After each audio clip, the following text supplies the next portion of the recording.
Acontece cada vez mais na nossa sociedade é relacionado ao divórcio. E a Bíblia trata muito bem essa matéria do divórcio. Só que a gente percebe que existem alguns entendimentos aí de que a Bíblia dita algumas coisas. Por exemplo, que o pecado, uma pessoa que se separou ou se divorciou do seu cônjuge, não por adultério, mas quem sabe por incompatibilidade, por algum problema que não deu certo, ela está em pecado. E muitas vezes é considerado isso um pecado que praticamente é eterno, não tem perdão. É isso mesmo, professor? Pois olha, Tito, apesar de a Bíblia realmente ter um padrão alto, uma norma altíssima em relação à importância do casamento, a Bíblia não ensina que existe o adultério eterno, assim como pensam muitos cristãos, né? Muitos cristãos pensam que se uma pessoa cometeu um erro de adultério, né, e se casou com outra pessoa que não dentro dos moldes bíblicos, essa pessoa nunca mais tem perdão. Nós devemos evitar dois extremos. Primeiro, pensar que o sangue de Cristo não tem eficácia para perdoar alguém. E o segundo extremo é rebaixarmos a norma de Deus, achando que qualquer um pode se divorciar do jeito que quiser e dizer depois o seguinte: eu me arrependi.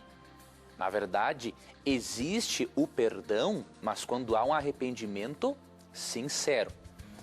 Mas antes de abordarmos isso, eu só queria mencionar brevemente as duas ocasiões em que a Bíblia permite um novo casamento.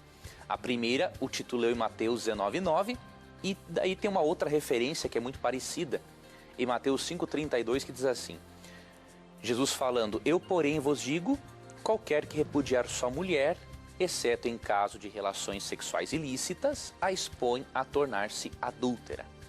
E aquele que casar com a repudiada comete adultério. Ou seja, a Bíblia ensina que Deus tolera, permite o segundo casamento quando há o adultério por parte do cônjuge. E o termo divórcio, ou melhor, adultério, como aparece em Mateus 19:9, é um termo amplo. O termo porneia, de onde se originou a palavra pornografia, se refere tanto ao adultério, quanto ao incesto, à bestialidade, homossexualidade, lesbianismo e por aí vai. Então, numa circunstância dessas de imoralidade sexual, Deus permite que a pessoa inocente, nessa história, diríamos assim, tenha um novo casamento. Uma outra circunstância é a de Romanos 7:2, que diz o seguinte: ora, a mulher casada está ligada pela lei ao marido enquanto ele vive, mas se o mesmo morrer, desobrigada ficará da lei conjugal. Ou seja, quando há a morte do cônjuge, Deus também permite e tolera um segundo casamento. Não é? Então, nessas duas circunstâncias é que a Bíblia menciona que uma pessoa pode voltar a casar-se. Agora, tem muitos irmãos de várias igrejas que estão nos acompanhando agora e que não se divorciaram dentro desse contexto bíblico. E aí, o que fazer? Será que tais irmãos estão em adultério eterno? Eu queria lhe mostrar que Deus só considera imperdoável o pecado contra o Espírito Santo. De acordo com Mateus 12:31 e 32, quem rejeitar constantemente os apelos do Espírito e atribuir a obra dele como se fosse algo feito por Satanás, blasfemando contra ele, este é o pecado imperdoável que chega no momento em que a pessoa endureceu tanto o coração que o Espírito não tem mais como alcançá-la. Agora, a Bíblia não ensina em nenhum texto que uma pessoa que adulterou não pode receber o perdão de Deus. Até muito pelo contrário. Nós lemos em 2 Samuel 11 um exemplo do que, na minha opinião, é o adultério mais grave mencionado na Bíblia. Vou ler 2 Samuel 11, 1-5, diz a seguinte: decorrido um ano, no tempo em que os reis costumavam sair para a guerra, Enviou daí Davi a Joabe e seus servos com ele e todo Israel, que destruíram os filhos de Amon e sitiaram Rabá. Porém Davi ficou em Jerusalém. Uma tarde, levantou-se Davi do seu leito e andava passeando no terraço da casa real. Daí viu uma mulher que estava tomando banho. Ela era muito formosa.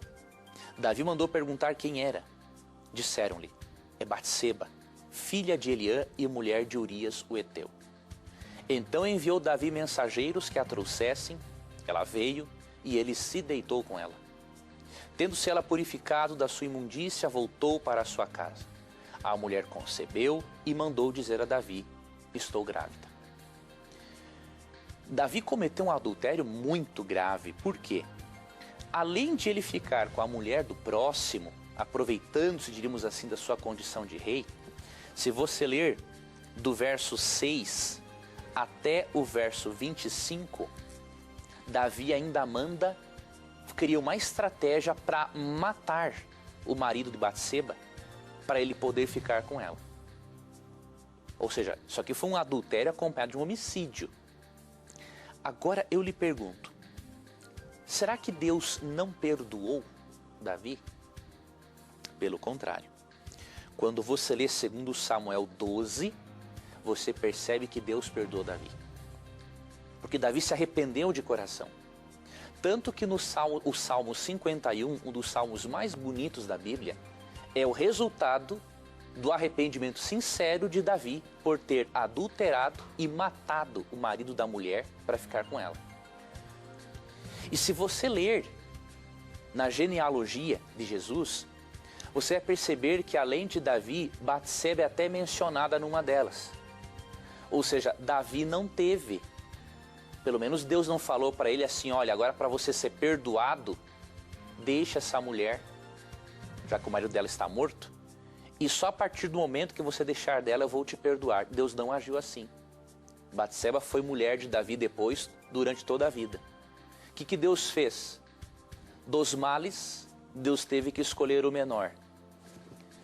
Davi iria mandar ela embora, ela sem o outro marido, ou iria agora assumir a responsabilidade pela besteira que ele fez e prover um lar para essa mulher e para depois filhos que teve com ela. Então, meu amigo, Deus não quer realmente que os seus filhos se divorciem. Malaquias 2,16 diz que Deus abomina o repúdio.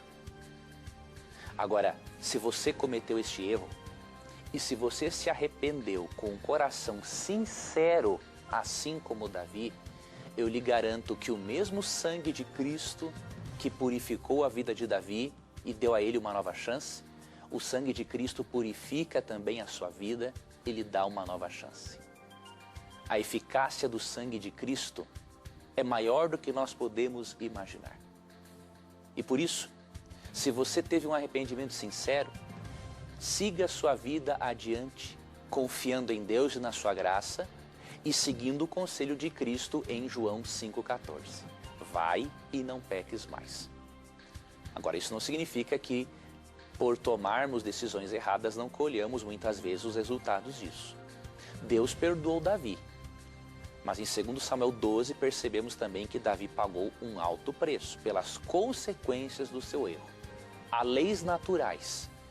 Deus nos perdoa, mas as leis naturais, diríamos assim, não nos perdoam.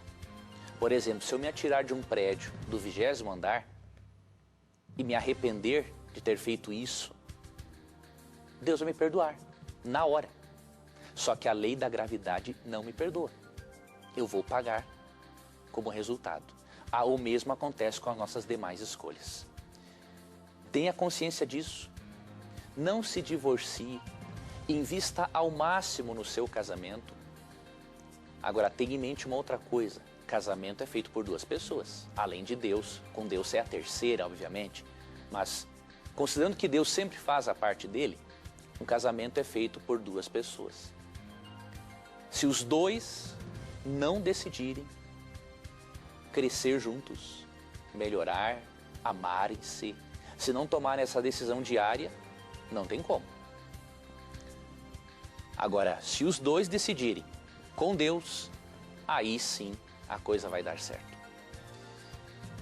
Não pense em desistir do seu casamento, faça tudo o que for possível para preservar. Porque se você sair dessa relação com os mesmos defeitos e com os mesmos problemas emocionais que você tem agora, você vai estar simplesmente trocando de endereço. Porque os mesmos problemas você levará para uma outra relação. Agora, se você já passou por um divórcio e não teve como reverter a situação, vou lhe dar um conselho de amigo. Fique um tempo a sós, lendo bons livros sobre relacionamento, fazendo psicoterapia, para que, se você vier a ter uma nova relação conjugal um dia, dentro da vontade de Deus, você possa estar plenamente curado ou curada para você ser realmente feliz. A pessoa que se divorcia e em breve vai para uma outra relação, a tendência é trazer os mesmos problemas que levaram ao divórcio anterior. Então invista em você, na sua autoestima, no seu relacionamento com Deus acima de tudo, e aí Deus vai guiar você, abençoar você no seu novo relacionamento e nas decisões que você tem que tomar daqui em diante.